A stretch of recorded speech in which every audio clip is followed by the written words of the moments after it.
Welcome, Rejects, to another spooky episode here at the Full Send Rejects. Today, we're examining the stories behind some of our favorite Halloween-themed movies. This week being The Exorcist, Sleepy Hallow, and Black Dahlia. Before we kick things off today with our pre-topic banter, we would like to announce that the day after this episode's release, we will be releasing a special Halloween episode on Halloween evening, and then we'll be taking a week off from recording. So let's send it now with our pre-topic banter, starting with we are now in Belgium. Woohoo! Chocolate. Waffles and chocolate. Send us waffles, please. And Belgian beer. And Belgian beer. Yeah, Yo, saw that Belgian beer is really good. So about 10 minutes before we started that we're in Belgium now. We are reaching. America is falling apart. It's nice to see that we're hitting other countries. Yeah, it is now almost 10% of our audience is international. That's so awesome. Yeah, it's pretty nice. Speaking of new additions, we are on baby watch. We are. My sister is in labor in a few hours, minutes, moments. I think she days. should have the baby while this podcast is recording. I'm letting you know that I will interrupt the podcast and answer a phone call. That baby will be an interview. I'll have however many. Yeah, so we are on baby watch. That is really exciting. It is. I mean, it's exciting because it's like someone else will know the pain of childbirth. That's a terrible whole thing. I remember that day too. She's like, oh yeah, I just got my epidural and I can't feel my toes and my butt is tingling. That's the fentanyl. There's not fentanyl in here. Well, there is. She's going to be hitting a grand slam with that one. I find it amusing that there's so many, especially women, don't realize there's fentanyl in epidurals. Because you know the first one that said something like that before. Wait, well, I mean, it's like a fucking tranquilizer. Hey, I'm not talking about you. Oh, we got the preview. Yeah, we watched around 30 seconds. When I see the first pitch. Yeah, I gave up on that shit already.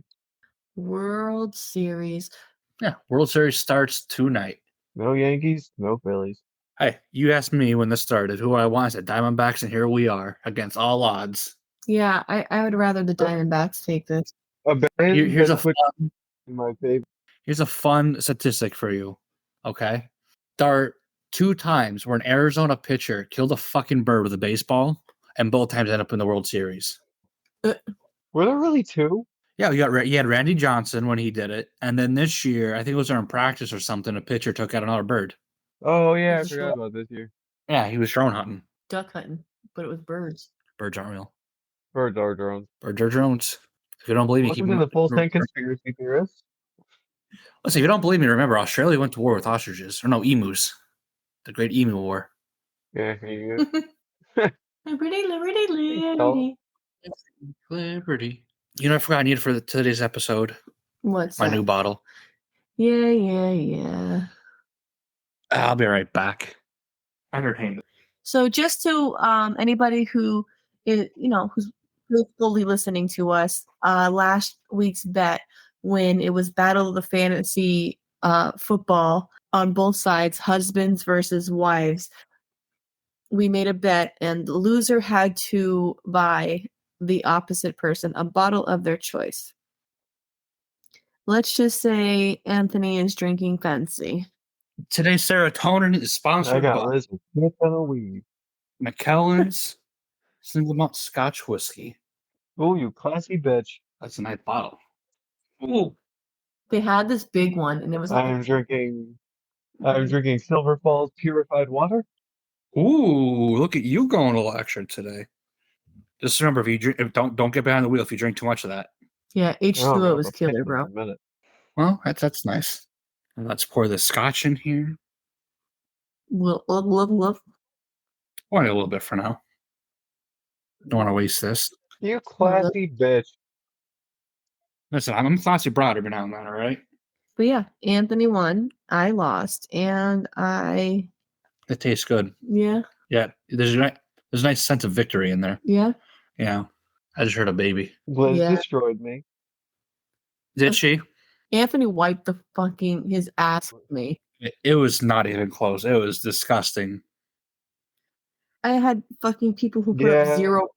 Yeah, well, I had to get a new kicker because my kicker got fired from his job Von Miller put up 0. a week after I traded away Justin Tucker. And then I had my shit ass quarterback who put up 8 points. That's unfortunate. Yeah. Very unfortunate. Oh, let's see. Liz beat me 200 to 148. Jesus. Yeah, I think mine's It was worse. looking real good from the start, and then Let's see here. look at yours. I beat her. Oh, no. I beat her 186 to 139. Let's see here. And the funny thing is, we both had someone who put up 0 points. It's also funny because my best player that week, I traded off right away. Oh, two of my players are off the fucking roster. Or no, never mind. Two of my players are off the roster from last week. Actually, 3. 4. I made some moves this week. Yeah, you did. One of the people you picked in the Ah, waiver wire, careful. who was it? I was almost going to go for the on the waiver. Oh, Boba. I was almost going to go for Boba on the waiver wire. I'm like, yeah, nah, I don't want him.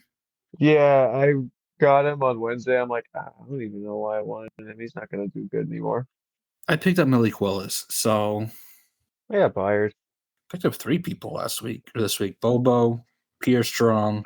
No, 4 people. Kelly and Malik Willis. I'd like to make a quick interruption. What did she do? Our daughter managed to completely throw everything off of her bed and strip herself completely naked. You know, I always That's was a talking with her Kodak. that she doesn't have daddy issues. She doesn't have to be like that. Yet she manages to find ways to do so. Like tell Billy how you found her this morning. Okay, it's bothered me all day. So I walked in there and she had her leg, like her foot, through her arm sleeve with her arm still in it. And she was stuck. and then she had It was like watching a helpless turtle. And then she managed to twist her arm sleeve within itself. So you had to like maneuver. It's like she tried taking her clothes off, but she couldn't quite do it. So she ended up tangling it up, making a knot in her clothes while she was still wearing them. Kids are great. She was very, very successful this time.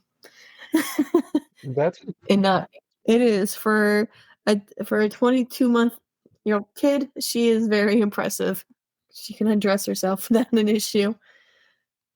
Do you know what it was? Is that strap diaper on and not the pull-up diapers? I put the pull-up ones on her. She had a strap one on. and she unstraps herself and takes it off and throws it. Oh my god. Yeah, so she was just laying there. Kids are great. Yeah. I love every second of it. They're good. They're good little exercise demons. We're not even there yet. I know that. You can't force a segue. We're not there yet. Oh, that really? But no, she is an exercise demon. Yeah, she is. She's a beautiful little disaster. Okay, before we talk about Bill Burr's new movie, Billy, the question we have for you. Okay. Do you want to take your guess at this? What year did the first Alien movie come out? No cheating. 67? Damn, that is older. Okay, we thought it was like in an 80s movie. It came out in 1979. Oh shit, really? Yeah. Yeah, I would have I guessed figured like B 80. movies would be all over it. No, we were just curious because like we both thought 80s and I saw 1979. I was like, holy shit. Yeah, I don't like alien movies though. Aliens freak me out. I love that movie.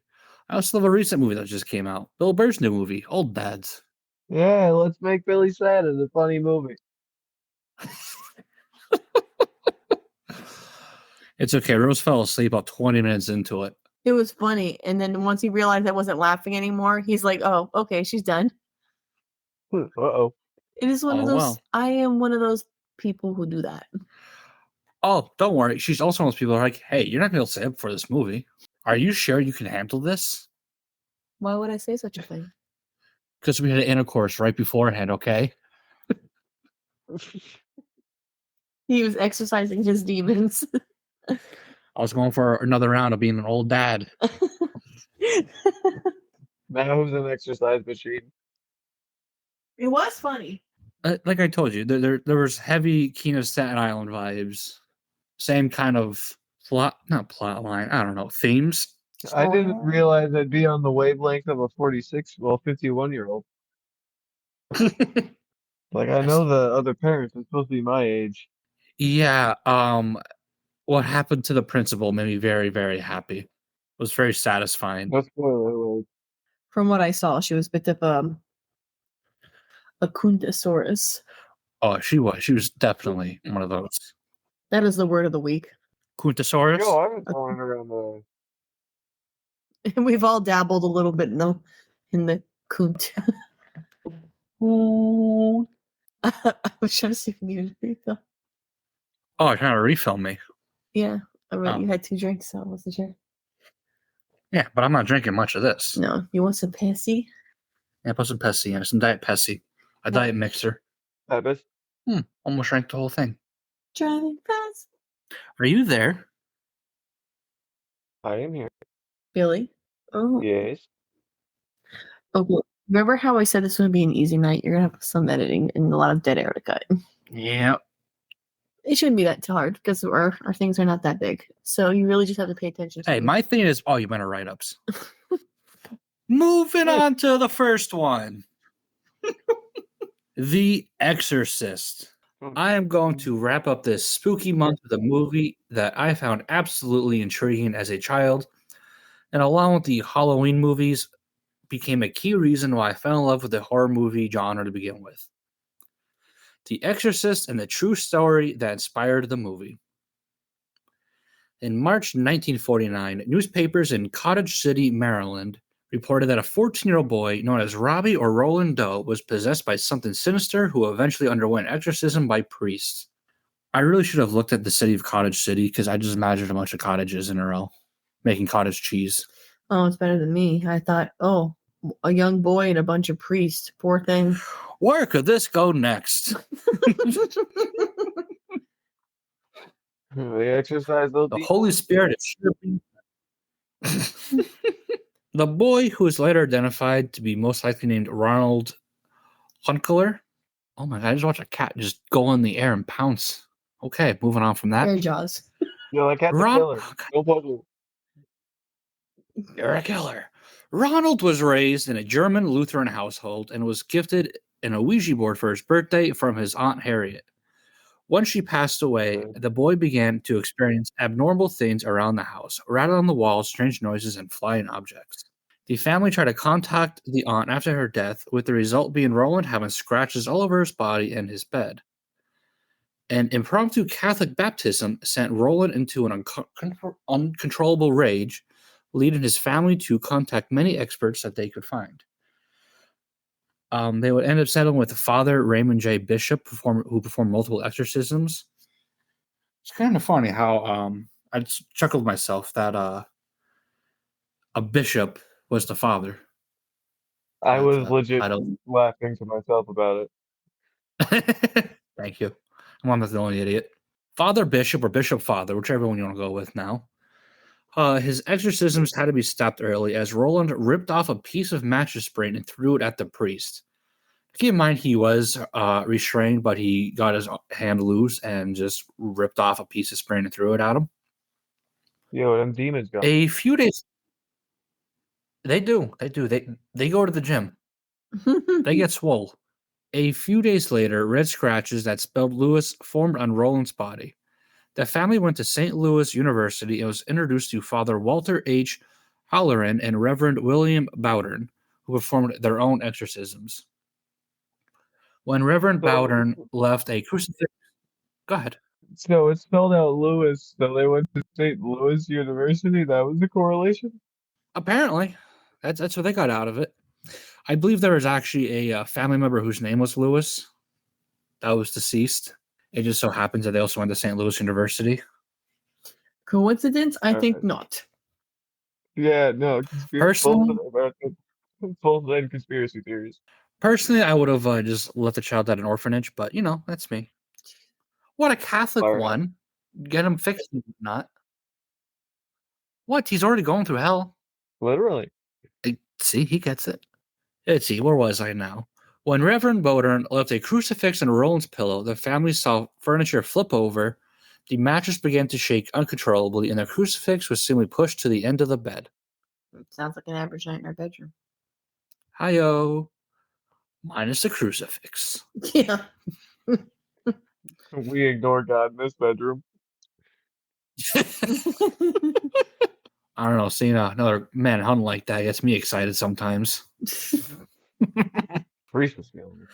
Exorcisms were also performed at their house, Georgetown University, and the Alexian Brothers Hospital. Each time, Roland began to speak Latin, urinated, vomited, spit, and spoke in deep voices. I just like to say I'm glad you put Latin and not tongues. Well, sometimes I think. Tongues can just be like people spouting off random bullshit. The last exorcism was performed by priest Walter Holleran and William von Rue, which just sounds like an amazing name. Looks like he's a kangaroo. William Kangaroo. Holleran got William von Kangaroo. Holleran got a broken nose at some point during the ritual after receiving a punch from the little possessed bastard.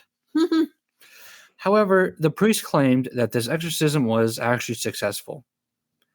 So, what became of the boy after the exorcism? Well, he actually wound up working at NASA and helped with putting people on the moon during the famous 1969 missions. Huh. He played a vital role helping patent technology to make shuttle panels resistant to the extreme heat that the vehicles would be exposed to. Just a nice little tidbit there. The vast majority of this information comes from the original author of the books, who attended Georgetown University themselves and heard about the story during a lecture and really dove into it, collecting journal entries, articles, newspaper clippings, stuff like that. Some believe that this story is absolutely true, and others believe it was just hearsay, citing that there wasn't a total, accountability and evidence that supports this. But for all you know, you could believe the story yourself because you were going crazy yourself. But, how do you really know if you're of a sound mindset to believe things or not? I'll just leave things off on that note. Enjoy Halloween. That's pretty awesome to think that people can go through. It's not awesome, but Satan founded NASA. Yeah. Fucking sick that you can get possessed. What I'm saying is it's good that somebody who had went through such trauma actually got to experience something so cool and made something of themselves. A lot of times when people go through such a traumatic experience like that, it's like, well, I've seen the worst of things. Here's your cereal. Yeah. Let me just be a piece of shit for the rest of my life. Because God already hates me. What's up, Mr. Geen? Yeah, we covered a few characters. Ooh, excuse me. Let's not lose our heads, guys. Yeah, let's get going before I get a little sleepy. We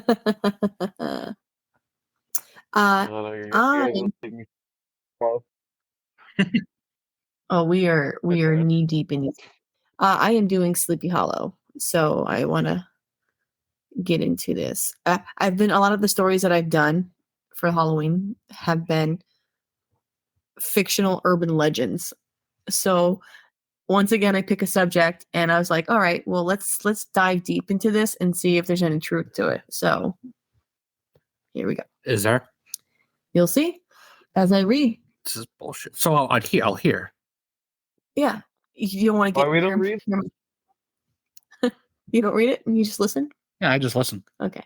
Good, because last week you were really upset when you found out that the little boy was not real. Yep, learn my lesson. I'll sit back and enjoy and see where the ride takes me. All right.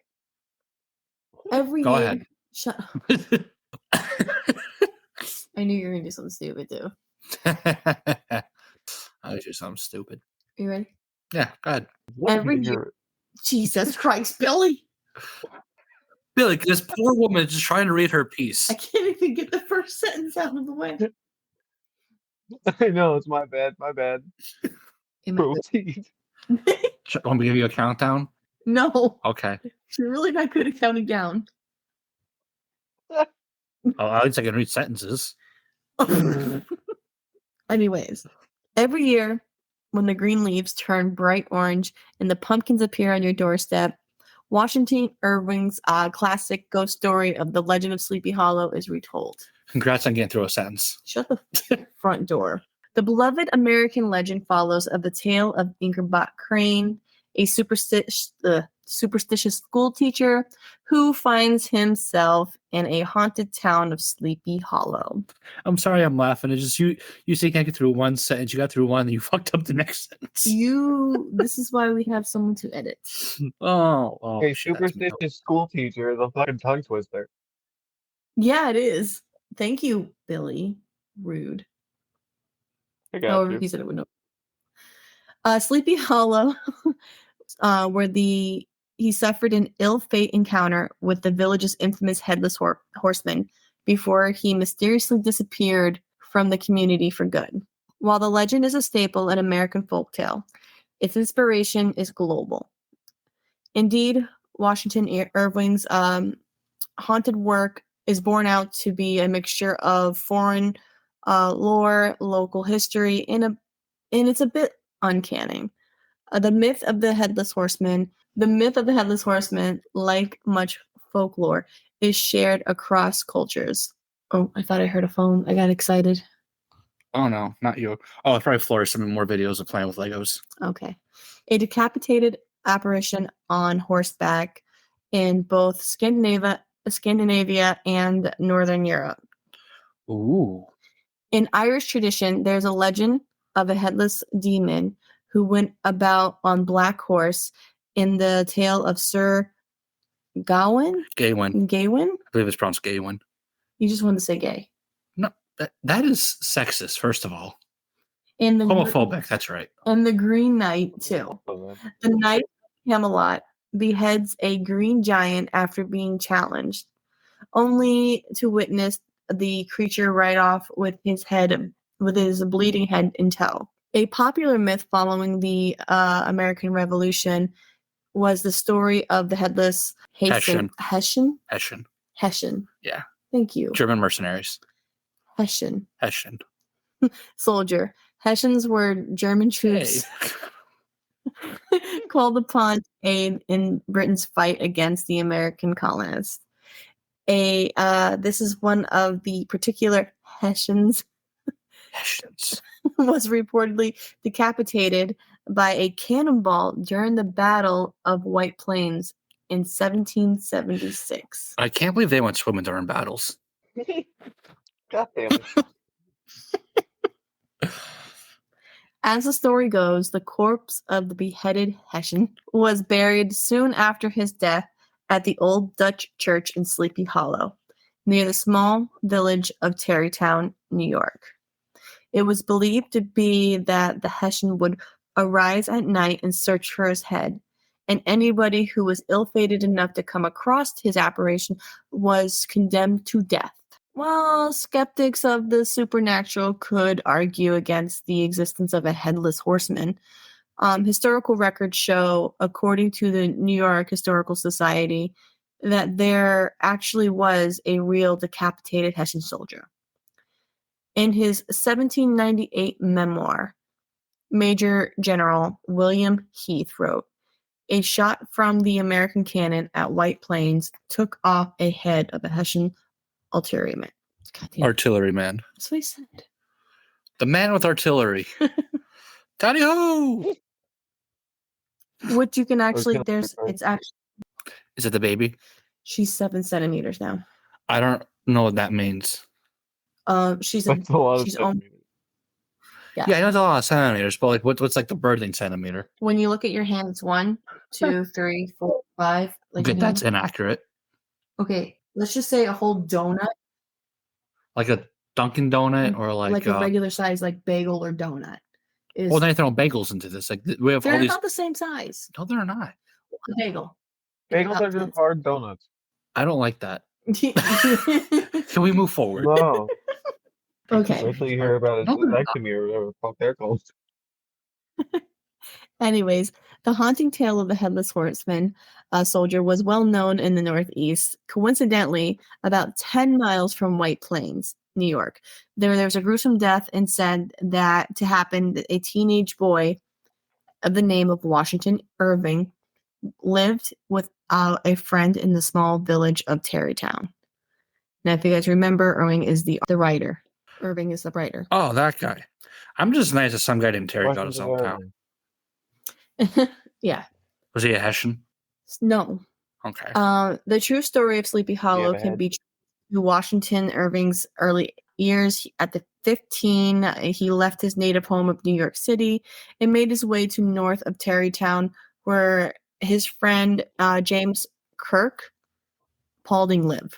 This wasn't a regular house visit. Around that time in 1798, in New York City was gripped by yellow fever. I'm not sure if you guys know the story of yellow fever. Well, it's a fever. Okay. This is one of those things. It's one of those things that, like the pandemic, spread fast. It made its way all the way to Philly, and it's where the mosquito-borne disease killed thousands. Well, that explains a lot in Philly. Well, no, it's kind of like the West now, but it was. It was like fever. East of the Nile. Yeah, Northeast. So it was pandemic before it was cool. Yeah. You ever stop to think that if you go west far enough, you're eventually east of something? I don't like this either.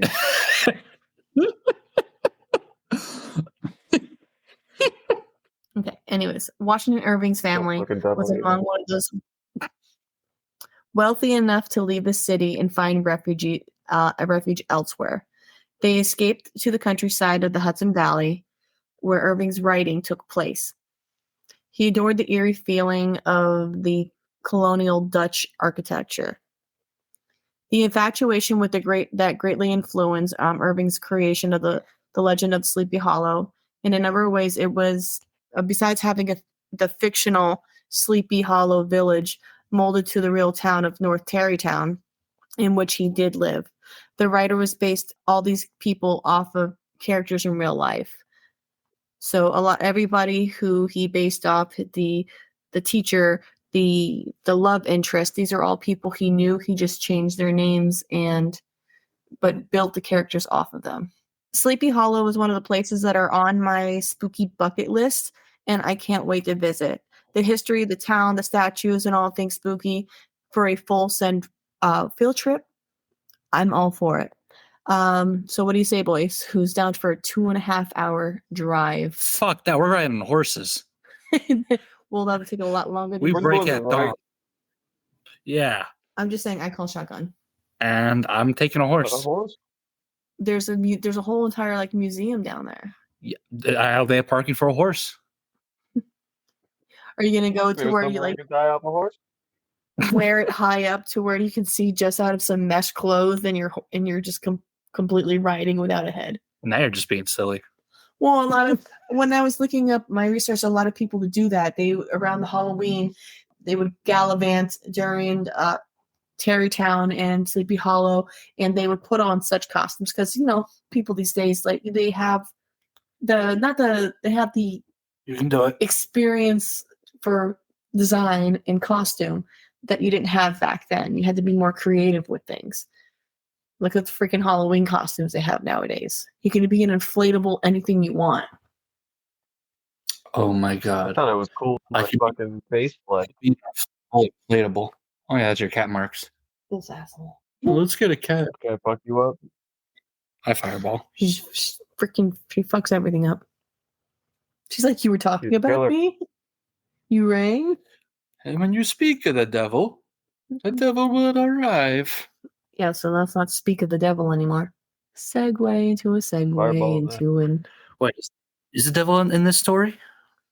No, it's a segue into a segue of an inside joke. I was going to say that, and I know this has to do with a murder. Yeah, it's all about murder.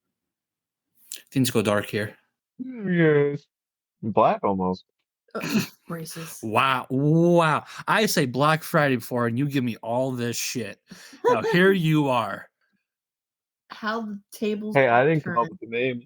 I didn't know the name of Black Friday, and here we were. It's a reparations Friday. Well, at least we're not spending money. To round out my movies this week, I picked yet another movie I did like. However, I do like the story it's based on. If Josh Hartnett wasn't a dreamboat, I would have seen the movie this week. As all movies do, this kind of beefed up the story, but one thing that seemed like it should be beefed up is the murder of Elizabeth Short, which they did not focus on. When she was found, Elizabeth was cut in half, dissected, and forced to smile whether she liked it or not. But who was Elizabeth Short? If you guessed a woman trying to be an actress in LA getting nowhere, you nailed it. Elizabeth would gain national fame, however, under circumstances that were not really that ideal. Elizabeth was born July 29th, 1924, near Boston, Massachusetts. Her parents were pretty normal for the time, as her mother was a housewife while her dad built miniature golf courses. Normal stuff. Apparently, the mini golf course builders had a lot tied up in the stocks, and her father lost everything after the market crashed in 1929. In 1930, seemingly in shambles from the crash, Daddy's car was found abandoned on Charlestown Bridge, presumably jumping from the bridge to lights out himself. With her husband now out of the picture, Elizabeth's mother became a bookkeeper to make ends meet. So we're not saying anything bad yet. No, Anthony likes to interrupt mine. I'm giving you openings. Come on. Yeah, It gets worse. I can't. Elizabeth was very sick as a child, suffering from asthma and several bouts with bronchitis, and at the age of 15, she underwent lung surgery. The doctor recommended avoiding a cold climate to avoid further issue with her lungs. Luckily, the family had friends in Miami, Florida, where Elizabeth would spend winters. Now I feel like I'm talking about my wife. I was waiting for a comment. I was just told to suck it up, but to each their own. Short would drop out in her sophomore year of high school, but got to spend winter where it's warm at, so not a bad trade, I guess. Yeah, but that was kind of the warm was in Florida. Yeah, so when it was winter here, she went to Florida. But still, Florida. What's wrong with Florida? How many terrible stories have you told me about Florida? How many terrible stories have you told me about Ashland? I left there and I still agree that it's a terrible place. I'm not the one trying to All right. defend it. I'm trying to be like, hey, what is Florida? Ooh, what's wrong with Florida? Ashland still haunts you. Florida still haunts you. I don't let it. Mm, Unless I'm triggered by something. Yeah, a little black Anyway, haired bitch. back to Florida. big twist. Big twist. Yeah, we get a big twist. In 1942, Elizabeth's mother would receive a letter from her thought dead husband.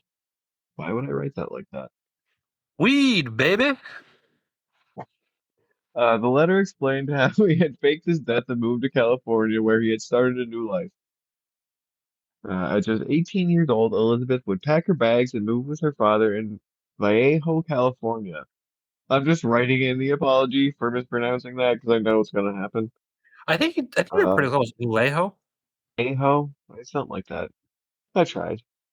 She would take a job at the base exchange at a nearby, I think it was an Air Force base. She lived with a sergeant who was reportedly pretty abusive. Yeah, so we're off to a bad start. Yeah, not great. I mean, at least you weren't After interrupted. catching, huh? After catching an That was very underage, rude. God damn it! I knew it. Please After continue. catching, fuck, that's why for both of you.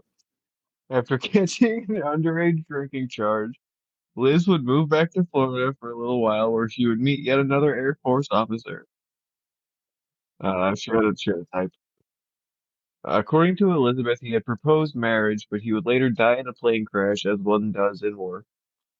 She would relocate. Yeah, especially back then. She would relocate once more to California after the war, spending her remaining days in Los Angeles.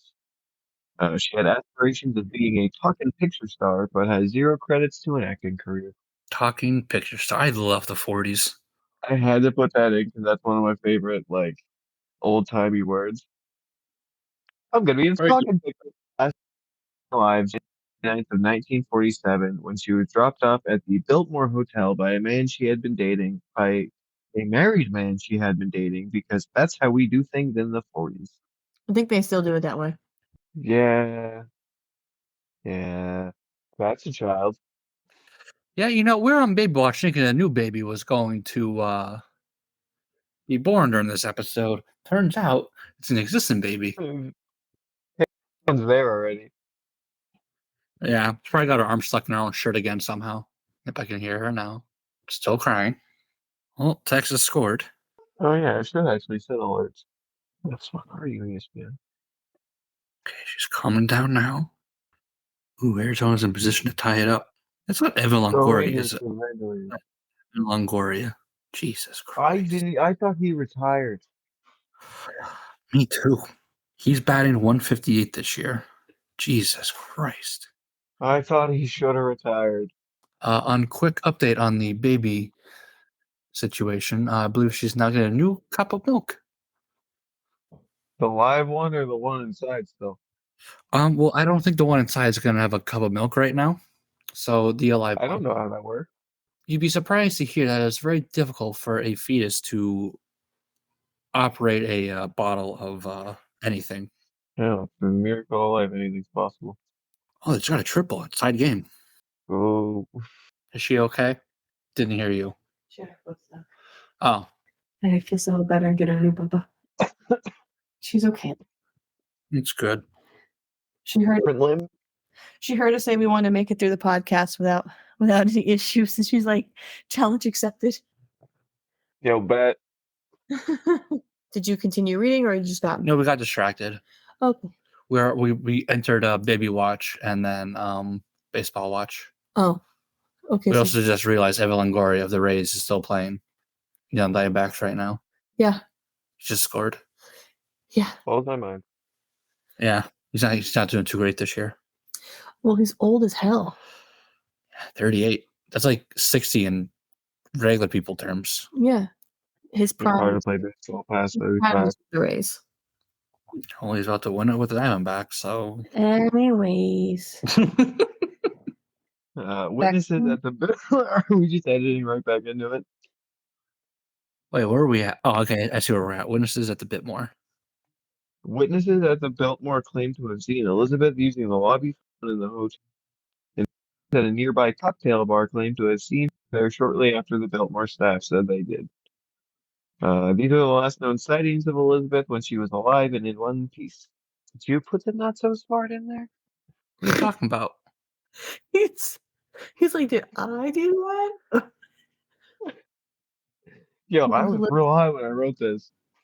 Oh, no. I'm like looking like halfway down the paragraph, like, what are you talking about? Not so smart. Okay. It's funny. Not so smart. Fast forward 6 days, and Elizabeth reappears a little different this time. Aha, I can do it. A woman walking through Leimert Park in LA with her 2-year-old daughter happened upon what she thought was an abandoned mannequin for some reason. However, she quickly realized that it was an actual body that had been through a very horrific death. Short's body had been drained of blood and washed by the killer. She was also completely cut in half using a tough medical procedure called hemicorporectomy. Hey, good job. Yeah, I don't know why I didn't look up the pronunciation on that. Hey, you came up short this time. It's all right. Aha! The autopsy had shown that the procedure was done after death, showing no signs of actual bruising along the incisions.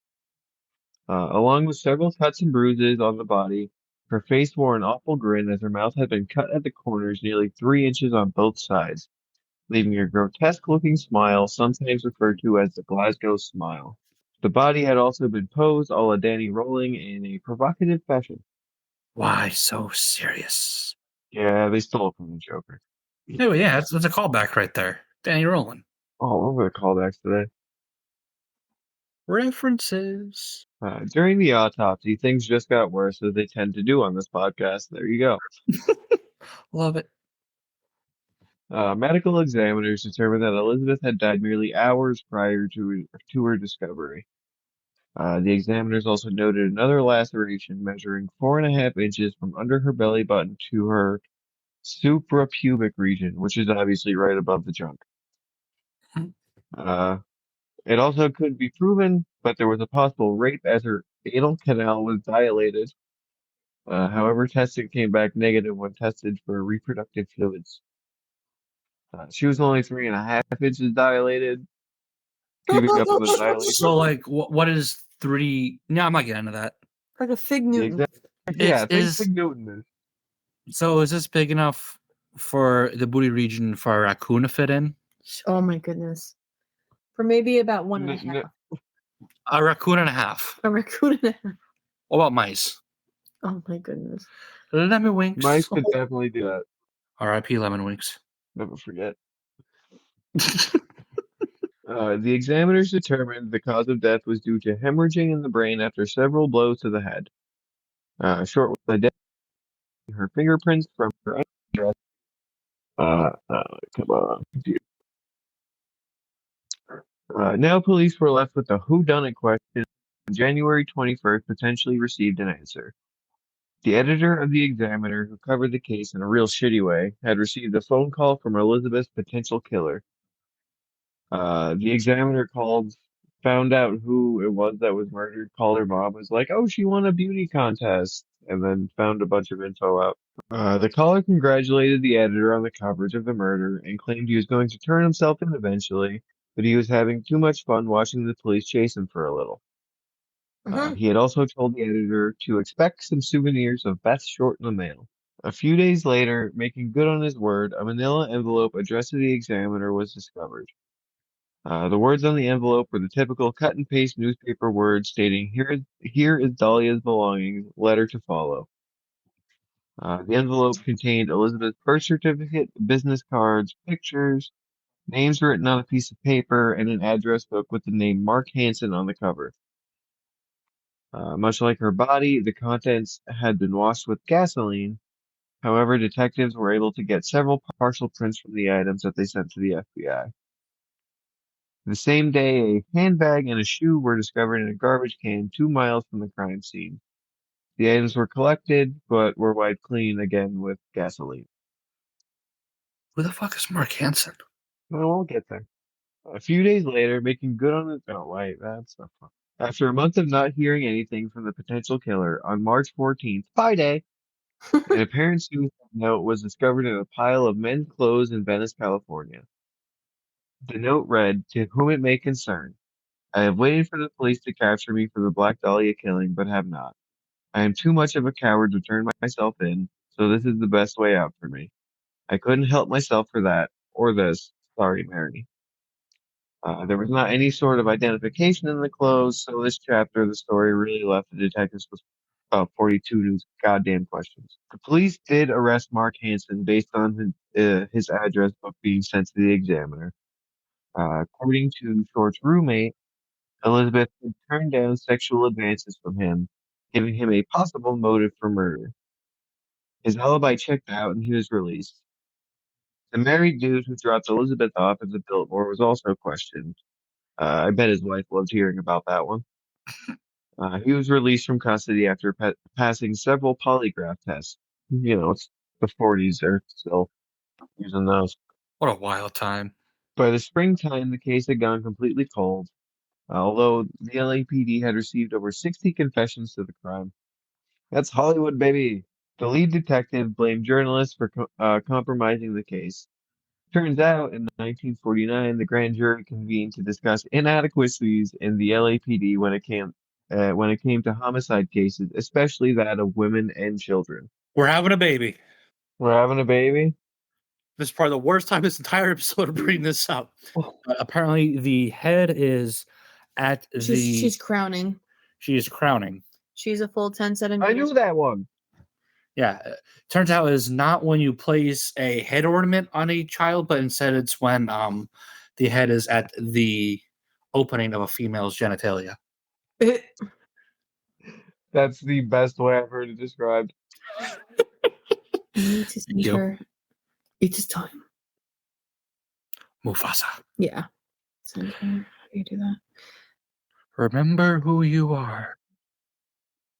Okay, I'm sorry. You can go. You may want to start that over. You got choppy as hell. I think we lost Billy. That's still stupid. They're gonna take this shit down over her end. Fuck. It drops Billy. I'll use this moment.